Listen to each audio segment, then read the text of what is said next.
Well, after a 3-week break, we weren't quite sure what to expect from the Melbourne Boomers when they returned to action in the WNBL Round 12, playing host to the Adelaide Lightning. But Rachel Spawn, they were very impressive. They look like they're ready for finals action, John. They were just so sharp, and Guy Malloy has them peaking at the right time. Now, they started slowly, but this was just a class act by Melbourne, and Adelaide really had no answer. It was their spread of scorers again that was Adelaide's undoing, and really didn't find great defensive principles throughout the match from Lightning, allowed too many back cuts.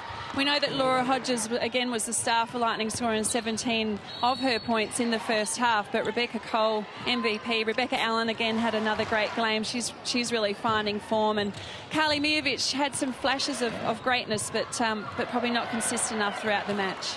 No, Melbourne with 4 players in double figures, and they did it from outside as well as inside. Now, most teams look at them, perhaps say they're a little undersized, but they can still have a presence in the paint and knocked out some outside shots. And Jenny Screen, well, she started to hit her straps and unfortunately suffered a suspected broken nose. It was a terrible injury. That really did hold up their momentum, and I think a lot of the girls were quite shaken because it was quite a distressing sight. So much blood coming out of Jenny Screen's nose, and we know that she did head to hospital, suspected broken nose, so that'll hurt them against Bendigo tomorrow.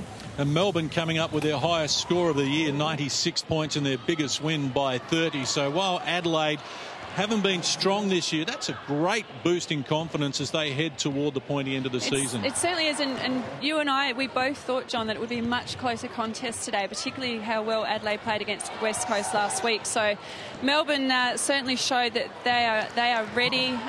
They're just so well prepared by Guy Malloy, and they are playing so beautifully as a team. Promising signs for Adelaide, a return from injury for Alex Bunton, who scored 8 of her 10 points in the last quarter. They're going to need her to step up if they're to stay away from the wooden spoon, which is lurking at the moment. And Rebecca Cole, 20 points, 8 rebounds.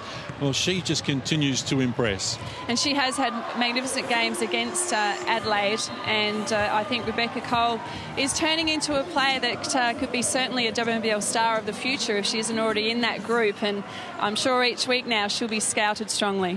Well, Melbourne beat Adelaide for the 3rd time this year. They did it in impressive fashion by 30 points and are now looking toward the playoffs with high ambitions.